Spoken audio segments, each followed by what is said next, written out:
Hello and welcome. I am Trish and this is Trish Talks. And on this channel, I offer up tips on interior design, home renovation projects, and gardening. And on today's video, we'll be talking about 7 decorating sins. These are things that will hurt your design big time. This is going to be super informative, I promise. So let's get started.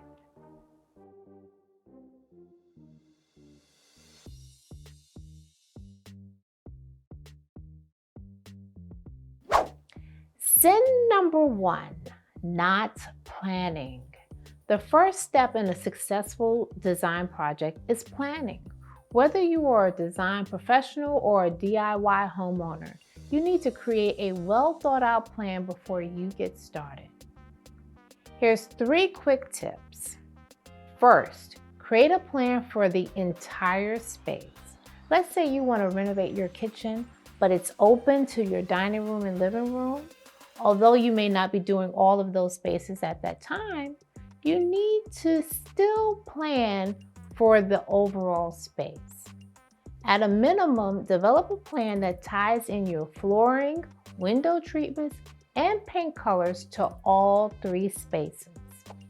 Now, the second tip is to make sure you've measured each space and measured it accurately.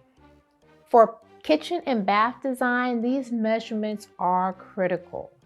For your other spaces, you want to measure them to ensure that you're purchasing the right size furniture and accessories for your space. Buying furniture that is too big or too small for a space will make everything look out of scale. Oh, and please don't forget to measure the openings to your doorways, stairs, and elevators. The third item is your budget. Plan out how much you can afford to spend on this project. If it's determined that you can't afford to complete the entire project all at once, consider waiting or doing the project in phases. Maybe it's just one room at this time as opposed to the entire floor. Whatever you do, don't rush and settle for a finished product that you're not completely happy with. Sin number 2, painting first, designing later. I can't tell you how many times I've seen someone trying to design and renovate a space around a paint color. You may get lucky if it's something you just painted, but most of the time people are trying to match a paint color that's been up on the walls for years. The paint color is already dated and now they want to add to that dated look. The right way is to find some inspiration like a piece of artwork, textile, or an area rug that you love and pull a few of those colors out of that. Then build your design around that color scheme. Start with the design first and then bring in your paint color to enhance your design and not the other way around. Sin number 3. Making your space beautiful, but not functional. Now listen, I'm guilty of this. At one point, I wanted my space to be light and bright with minimal furnishings. But when my children came along, for example, the white sofas and the glass coffee tables kind of lost some of their appeal. At this point, in order to make a space beautiful and functional, what's important is incorporating furniture and fabrics that can stand up to the wear and tear of a growing family. In addition, adding plenty of storage, all while keeping safety in mind, is very important. The key here is to have great design that lives well.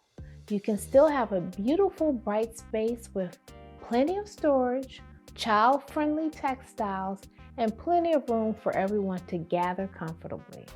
Because remember, great design is beautiful and functional. Sin number 4, rushing to fill up a space. We love stores like IKEA that offer furniture and finishes with designer looks. I have a number of these pieces in my home. But don't fill up your entire space with fast furniture just to quickly complete your project. Instead, add timeless furniture pieces like the Ames chair, the Barcelona bench, and the Nortucci coffee table. They can make the space feel expensive even when they're the only statement piece in the room. Or incorporate moderately priced furniture, which may be your dining set or your sofa. If money is an issue, try doing your design project in phases. Start with your kitchen design and then work your way around the house, doing one room at a time. Sin number 5, not incorporating the proper circulation. What I mean by circulation is how easy is it for someone to move about your space? In a kitchen, can you walk by if the oven door or the dishwasher door is open? There should be at least 2 feet to move around these items when their doors are open. In the dining room, can someone walk by if someone is sitting in the chair? That's called taking into consideration the chair ride, the amount of space needed once someone pushes back in their chair. Or in the living room, can someone sit down on the couch without bumping their knees into the coffee table? Are there 18 inches between the sofa and the coffee table? This goes back to measuring out your space and making sure to leave proper clearances so that circulation through each space is not met with obstacles. Remember, proper circulation equates to comfortable and functional spaces. Sin number 6, room to room lacks cohesion. So, have you gone into a home where the kitchen is ultra modern, the dining room is farmhouse chic, and the living room is traditional? If your goal is to design a beautiful home, then take a moment to understand your design style. Is it industrial? Is it Scandinavian? Is it boho chic? Once you know what that is, then incorporate those elements throughout your home. Make sure that your design style runs through like a current. It should flow naturally through your home. That consistency will make your home feel like a well thought out design, a design by a professional. And sin number 7, no lighting plan. Woo, this is a big one for me. If you incorporate all the tips I've mentioned earlier and don't do this one, you will have wasted your valuable time. Lighting design is a major part of a successful project. Poor lighting will diminish everything you've worked so hard on. One source of light in a room is a no-no. You must have a layered lighting plan that includes ambient lighting, task lighting, accent lighting, and decorative lighting. Ambient lighting is the main light fixture fixed to the ceiling or the walls. Task lights are your lamps. Accent lighting includes your recessed lights that wash over your walls and highlight your artwork.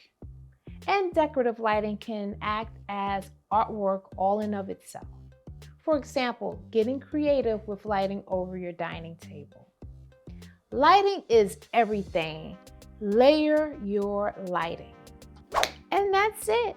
Thank you so much for watching today. And please don't forget to hit that subscribe button.